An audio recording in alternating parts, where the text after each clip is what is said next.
All right, we are live for the Friday edition of the morning check-in, and wow, what an interesting way to start the morning.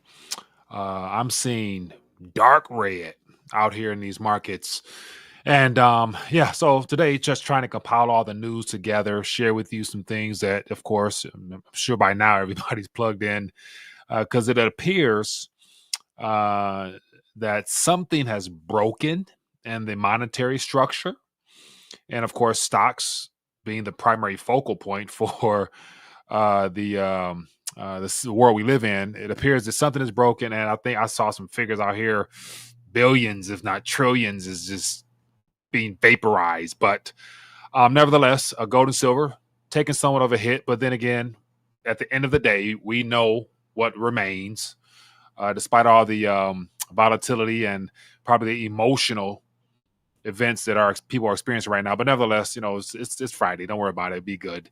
Okay, but as always, looking forward to connecting, man, sharing with you some headlines, lots of things unfolding. And, what caught my attention prior to really diving deep into market activity is the fact that what appears to be another wolf in sheep's clothing, i.e.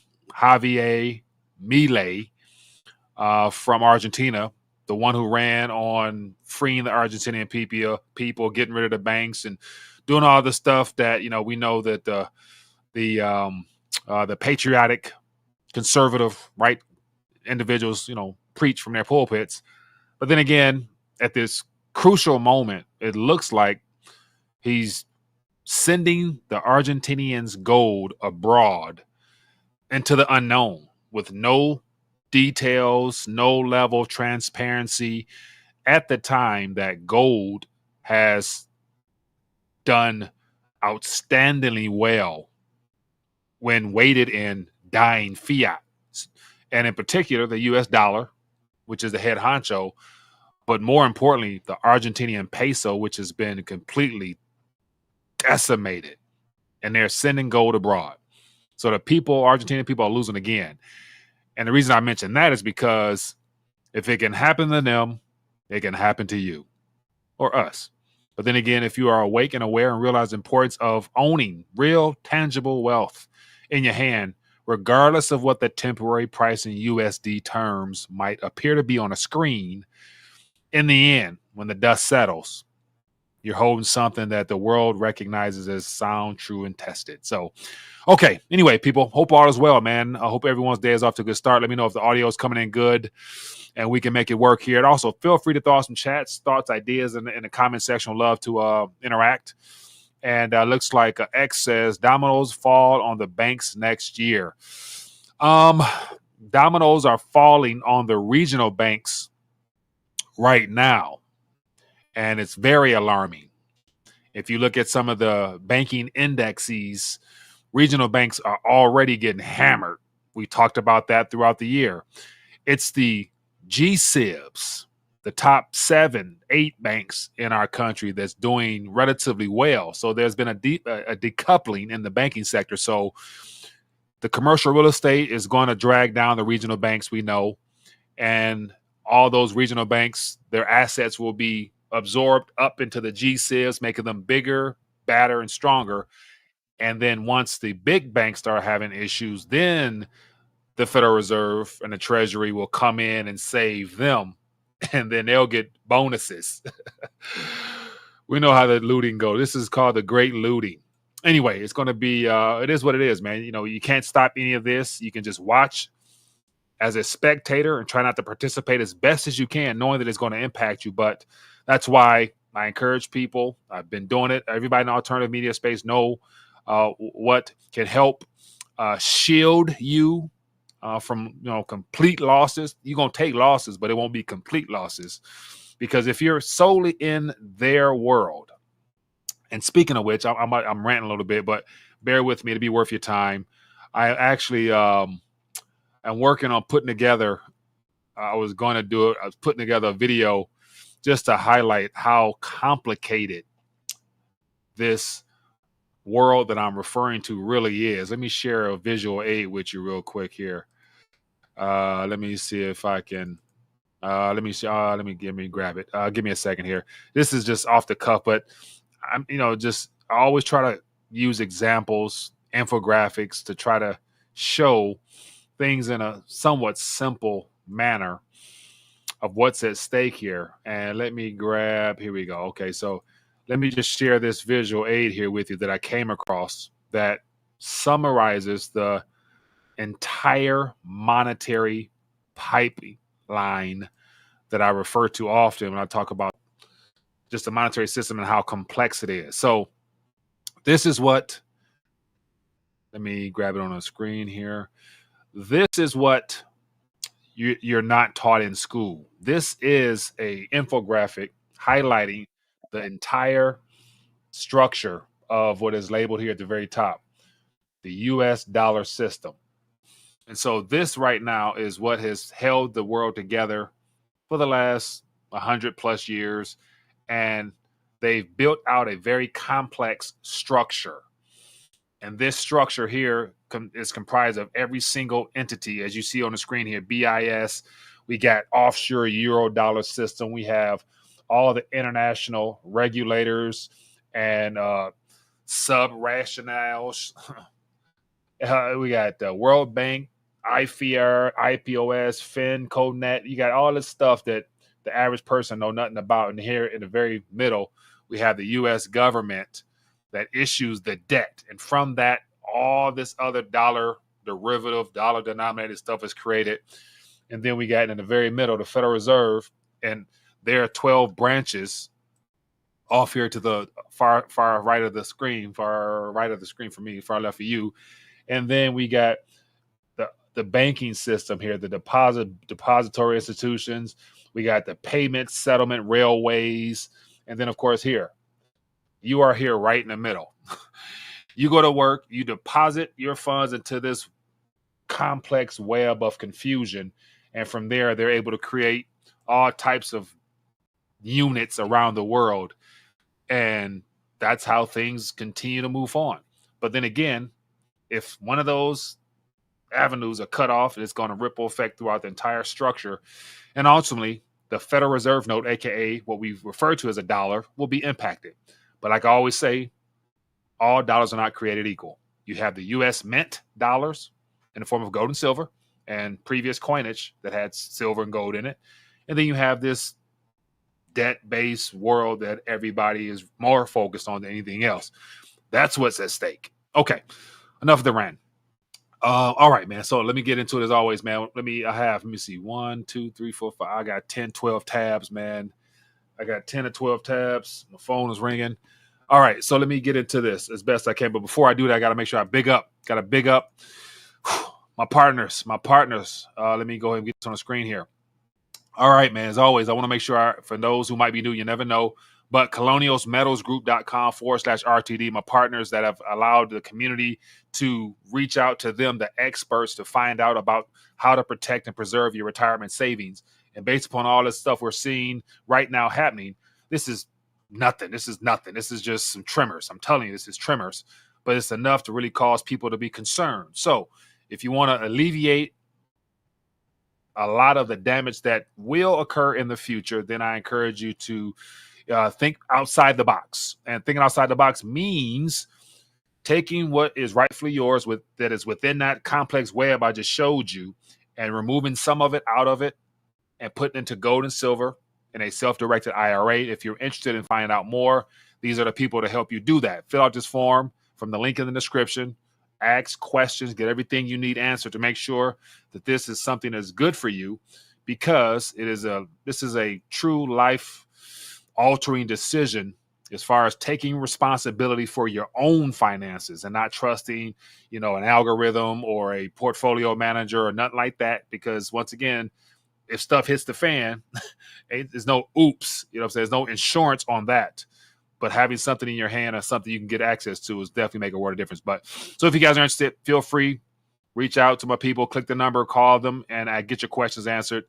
And I'm pretty confident to say that as things unwind, if you've taken some action, then you'll sleep better at night somewhat, rather than not taking no action, trusting somebody else to do it for you. Yeah. Anyway, losses on top of losses. Okay, let's get into it, man. Let's get into it, my friends. What do we got here? Babar, what's up, man? Long time no see, my friend. What else we got here? It says, when you think they switched the ISO to cryptos. Give me 1 second. Let me switch this. Let me change the so I can see it better. Let me see if this helps so I can highlight the questions. Okay, let me see here. That better? Okay, it says, when you think they will switch the ISO 2002 to cryptos. Okay, so that international standard there, of course I followed it, and I believe it's a part of their plans. And so one of the concerns that I have about this whole ISO 20022 is that all those alleged projects, whether it be Stellar, XRP, Quaint, XDC, of course, there's a list of them out there, but they've been the primary focus has come from the crypto community. It hasn't really been talked about much from the actual entities that are implementing them. And once again, as I encourage people, like all those companies I just named, they're companies with a software project that offer tokens for funding's sake to build out the infrastructure that they are then partnering with these government entities, meaning that they have access to control the on and off ramp for people who may or may not be authorized to use those ledgers, which ultimately means that in the future, they have the ability to limit or to completely remove access from non-registered or non-accredited token holders. So sitting on a large bag of ISO 20022 tokens doesn't mean that you're going to profit off of this wealth transfer the way that it is positioned now. Because mind you, if it's centrally controlled, that means they have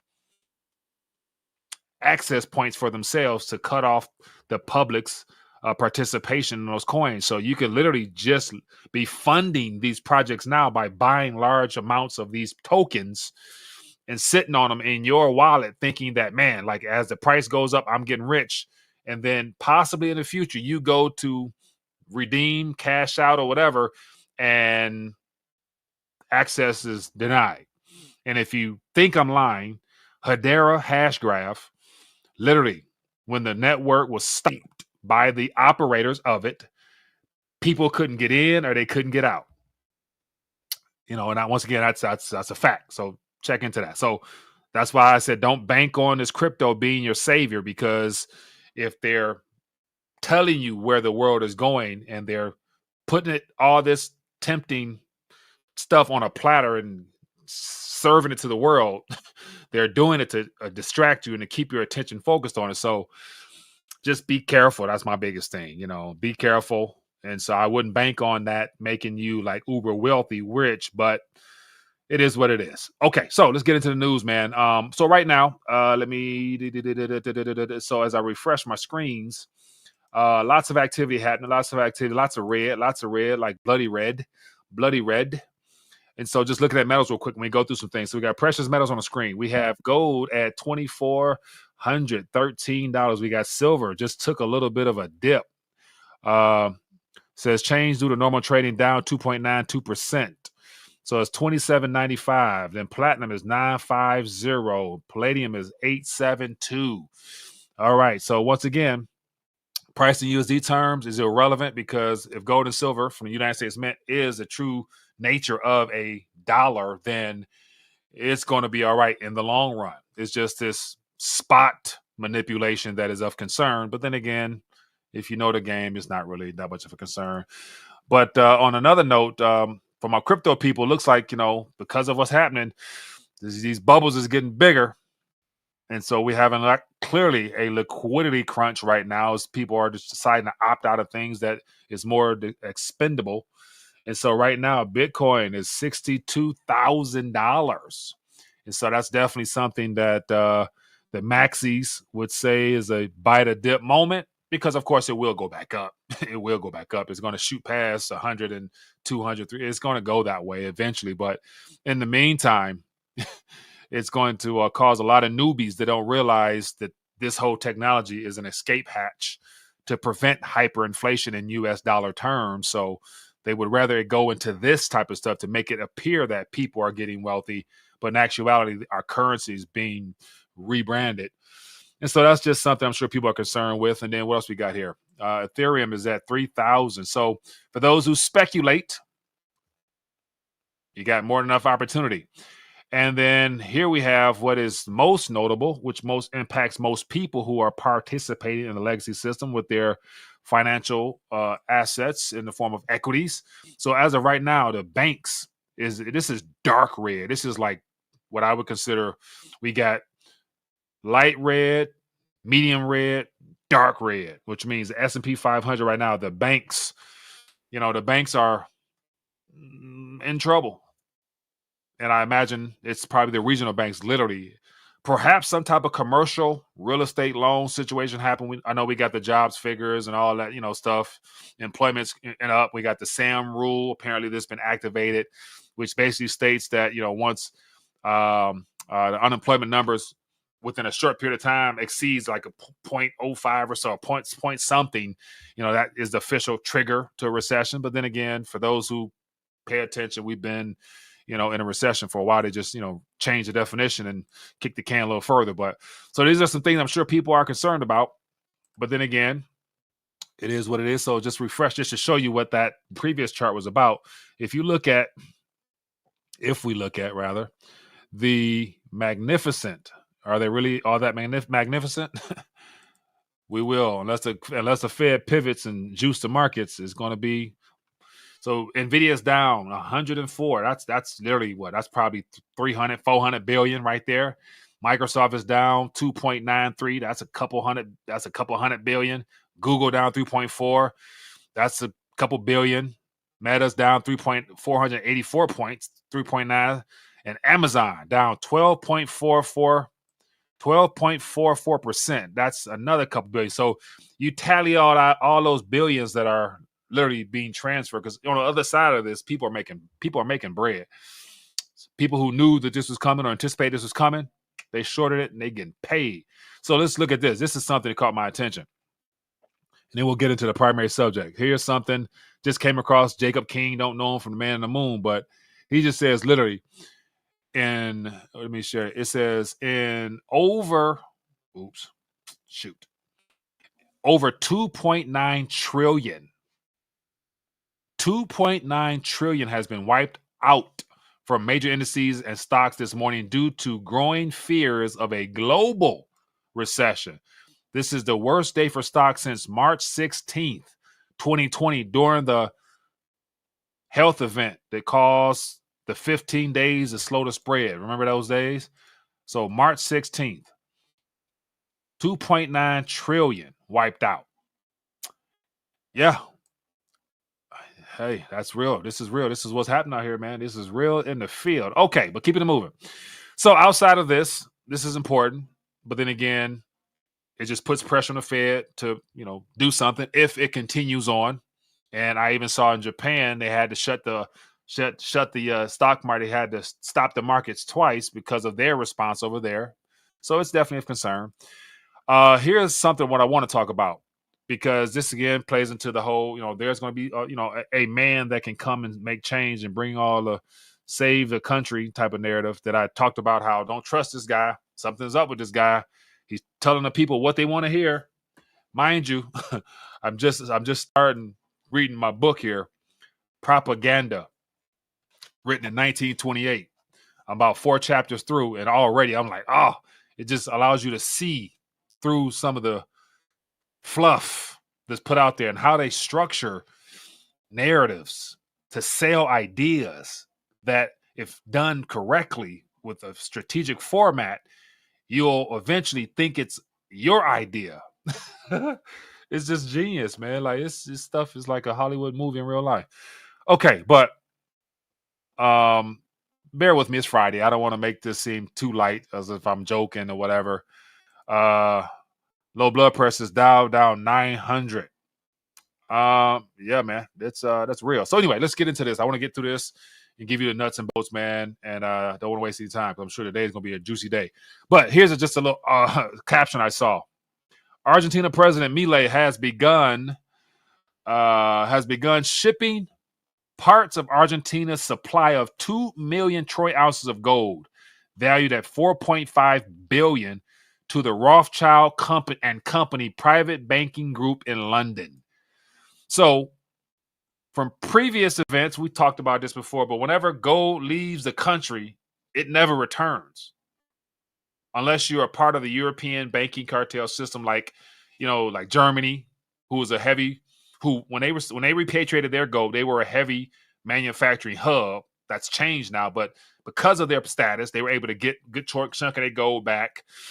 Then we had a couple other nations that were able to get their gold back, but the puppet nations, the second, third world countries, they get looted. They never get their gold back. That means the taxpayers, the citizens of their country, never have a chance at being able to rebuild and recapitalize their economy with the one and only true long-term monetary medium, which all central banks right now are running to.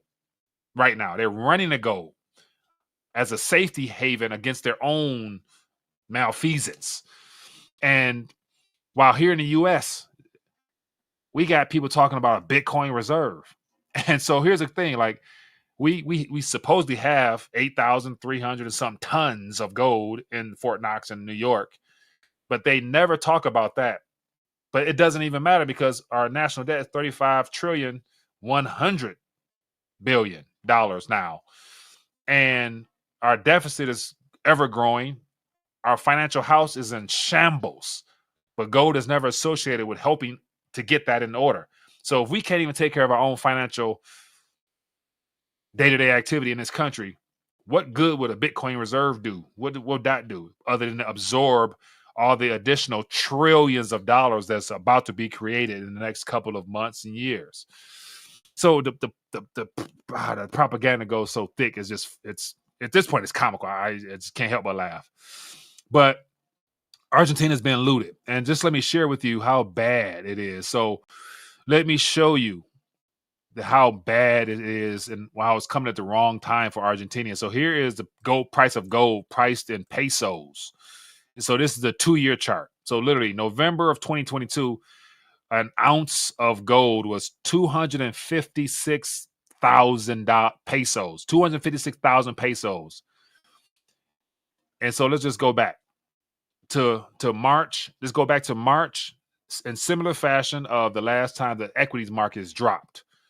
In March of 20 right here. So March 11th, on March 18th, when the world shut down, let me zoom in for you guys so you can see what I see here.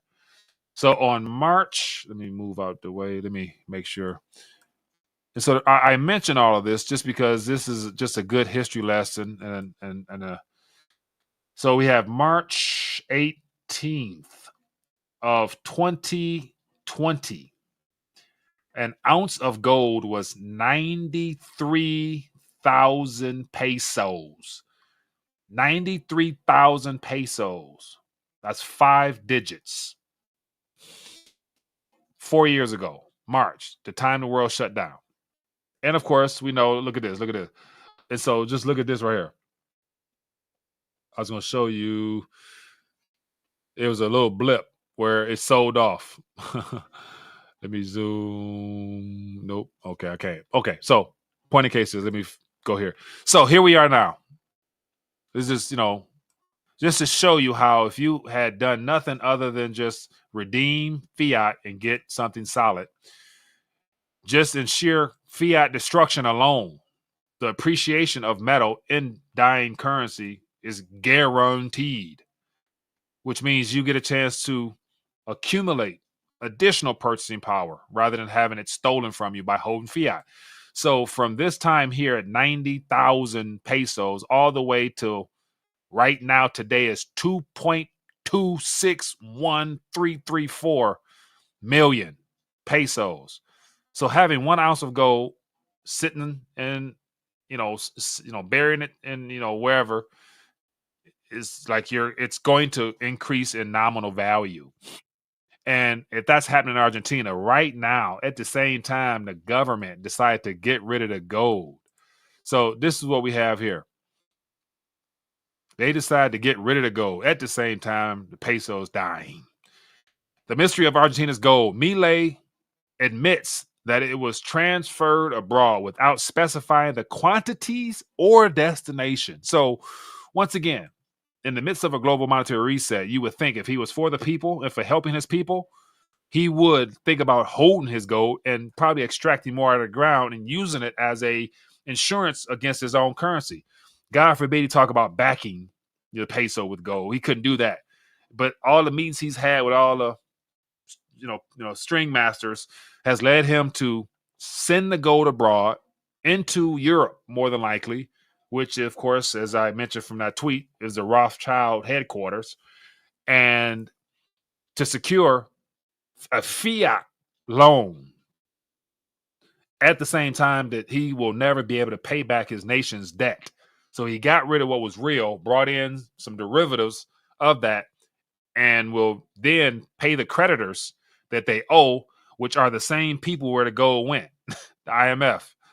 So it's like taking what's real, giving some fake, and then using that to drain more purchasing power out of the peso, because that means they have to do something with the peso because they're not trying to print as much, but they're sending out assets. They're sending out the reserves of gold, which is the form of a nation's savings. And they're doing it, and Argentinian people more likely don't even really know like that. But anyway, so they're trying to secure a lease. So 4.5 billion was sent out. Last, the questions on where everybody's lips is, where is it at? What is taken out of our country? Did some of it remain within Argentina while the rest was transferred abroad? So there's no transparency, no explanation as to why the country gold just left. And as I mentioned beforehand, when gold leaves these type of countries, they never come back. And that's just unfortunate because they're going to need it. Why? Because as of right now, as of this morning, gold futures hit an all-time high. Despite what the price is now, looking out ahead, the price of gold is $2,500 an ounce. That to me is not a, it's like this figure here is still small compared to where it will go, but it's an indicator of how bad fiat is performing. Fiat performs, gold doesn't perform. So gold, this price here is like, it is a shock because it's not a part of our monetary paradigm on average, but gold doesn't perform because it's just a rock of value. Fiat that's needed for this complex web I just showed you, this complex web is what fiat is needed for, and it performs within this world right here, this US dollar system world, which is predominantly digits on ledgers that people have claims to, like, says that you are here. Once you deposit your currency into the bank's hands, it goes into this web. And what we're witnessing now, with the banking situation, you may not be able to get claims to that. Oh man, disturbing. Anyway, okay, so let's keep it moving. I don't want to be too long. I know everybody got something to do. Let me just get into a couple more stories here, man. Also, feel free to share thoughts, ideas, suggestions in the chat. Let me know what's going on. The dad, Dan, appreciate you, man. What else we got? Okay, so this is another major event that is a part of this unraveling. Japan stocks take largest dive since Black Monday of 1987. Everybody remember what they were doing on that Monday in 87? I don't. I was a baby. Okay, but real quick, Japan's benchmark Nikkei stock average on Friday this morning recorded the second biggest daily drop. So Japan led the way down this morning into the Western Hemisphere to the point where we had 2.9 trillion at this current moment. And so $2.9 trillion transferred out of the hands of the ones who were holding it into the hands that were shorting it. Poof. And so it says the index plunged 35,909.7, down 2,216.63 points, or 5.81%. And so once again, just the idea that the indexes, the numbers that is used to give them value of how many points are in a single share of these indexes are already astronomically large. And they're large because of the expansion of the money supply that gives these indexes their value. A share price of the Nikkei went down 2,263 points, which would be the equivalent of 2,216 yen, which is 5.81%. So with the Dow Jones right now, let's look and see. Let's get some real-time updates, as to what's happening with the indices. Let's go. Let me see stocks. Let's see what the stock market is looking at right now. Let me get out of here. So as of right now, whoa. Okay. So this is what we're looking at. Let me get myself out of here. So let me switch sides so you can see what I see. So as of right now, the U.S. Dow is up to 39,000, and it's down 950, or 2.2. SP 500 down 2.45. S&P, Dow Jones, the NASDAQ is down. So the volatility index is up 54.49%. The dollar index is down 1.22. And so, yeah, I mean, some things is happening. Be of good cheer. The Fed will come in to the rescue. And when they pivot, that's when the real crash begins. Okay, what else we got here? But it's not over with yet. Janet Yellen is out in the world preaching the gospel of the climate crisis. Yellen says $3 trillion needed annually for climate financing. Financing the climate crisis. $3 trillion needed annually. So once again, where does that funds come from? It comes from the government issuing more debt, being monetized, and then dispersed into the hands of the people that they place in charge of fighting climate. Companies, publicly traded companies that get bread. U.S. Janet Chase has said on Saturday that the global transition to a low carbon economy requires $3 trillion in new capital each year through 2050. So if it's $3 trillion each year up to 2050, right now it is 2024, so that's 26 years from now. So 26 times 3. Let me look this up. 26 times 3. We got a quick math. 26 times 3 equals $78 trillion. If my math serves me correctly. $78 trillion is needed between now and 2050. Where do you get 78 trillion from? Whew. Well, one thing I know, I remember hearing what you call it 5, 6, 7 years ago when I first started talking about pensions. Like there's 30 trillion in pension funds sitting there. They're gonna have to tap it. So 30 trillion sitting around and U.S. liabilities, aka government bonds. I mean, that's something that they're gonna consider. They're gonna cover all means plus increased taxes. And so, like, this is just like, so here's the thing, like, between now and 2050, if we have presidential elections beyond 2028 and beyond, if we are a nation still that has the typical government body structure, then it's good to say, regardless of this election here, if Trump wins or Kamala wins, next following election, they're going to go woke rapidly. And so it's like this type of stuff is not going away. They're not going to stop talking about climate, whether or not Trump's in office or not. It's just going to, if Trump gets in for 4 years, he'll reverse all the policies and everything else. Deficits will grow, national debt will grow, all this stuff will grow. Trump will probably, by that time bought, 1,000 Bitcoin. Won't mention the word gold. Won't tell the people to get silver, because that is the best way that people can really shield themselves and insure themselves against their own government. They won't say that. But what you will see more of is talks on how to, I guess, keep our country in the front. And it's like, okay, our country's only in front because of the currency. But then again, by that time, no one will even look at our currency on the international stage. It's just going to be limited to us here in our own country. And so just more to propaganda.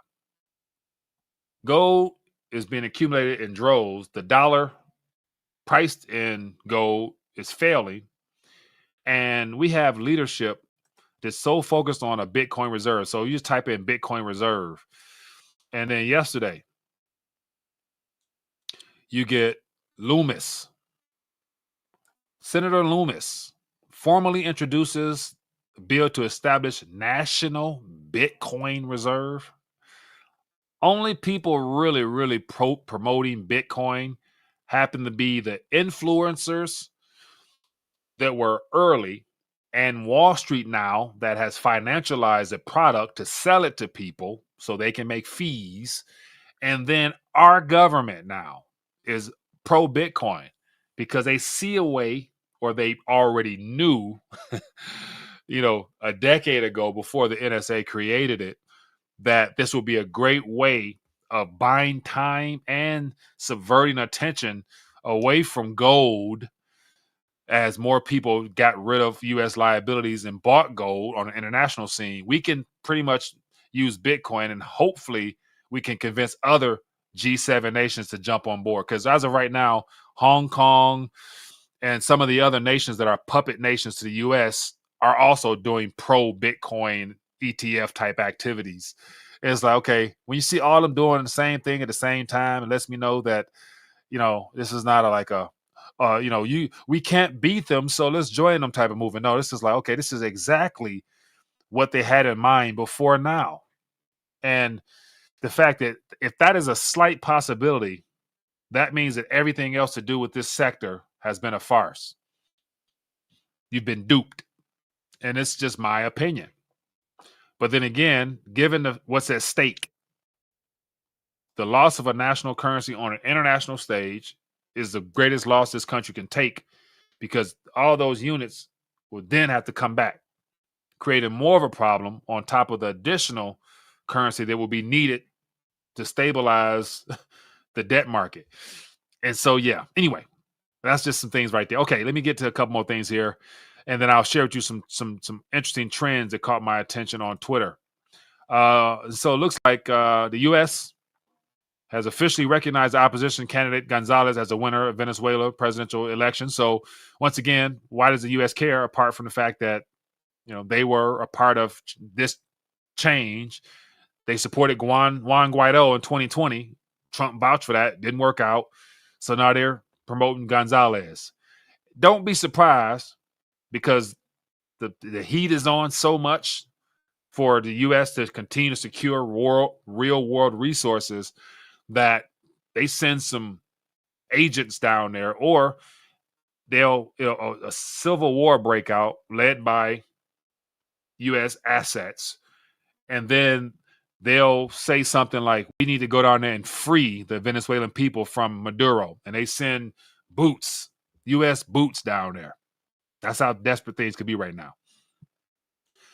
Carlos Garcia says, maybe one Satoshi backed by $1 US as a national security measure against the speculators, as Nixon said, but temporary. Remember, one Satoshi backed by $1 US. Okay, so I can 100% see that there could be a linkage between Bitcoin and the dollar. They work hand in hand, and I believe I'm pretty confident that the infrastructure to make Bitcoin as a quasi CBDC type model has been completed, which is why the U.S. politicians have been authorized to come out in favor of and promotion of Bitcoin with the narratives of it's like Loomis. It helps with sovereignty, financial sovereignty,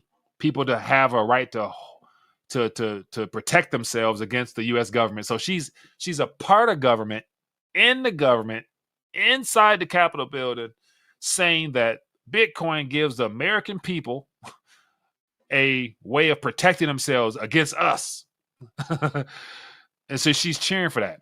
Then the second one is every American has the right to self-custody, to download a wallet to their app.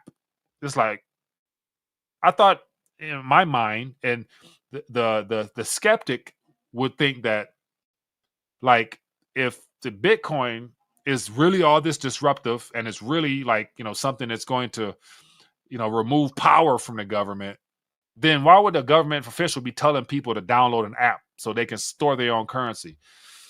The reason is Bitcoin is a perfect surveillance tool that can be used, that gives all the illusion of sovereignty, financial sovereignty, because I can't take it from me. It's on the chain. But the same network is secured by 𝗙-256, which is the creation of the NSA's encryption protocol. I mention that a lot. You think they invented something that they also don't have a master key to at any moment? I'll let you think about that one. And then lastly, people, I text this to Lawrence Lepard. I replied to Lawrence Lepard last night about, he went on a nice little tangent expressing his displeasure in the governmental structure. And he mentioned, like he said out loud, come and take it. You know what I'm saying? I'm thinking like, oh, Larry.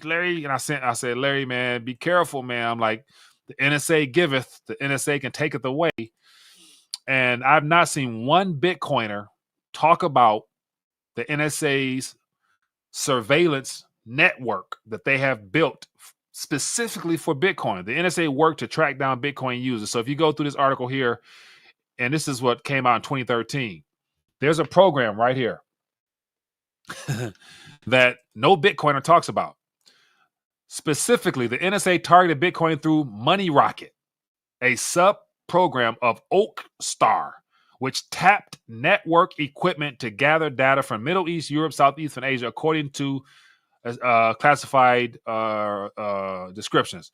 As of spring of 2013, Money Rocket was the sole source of SIGDEV for the Bitcoin targets.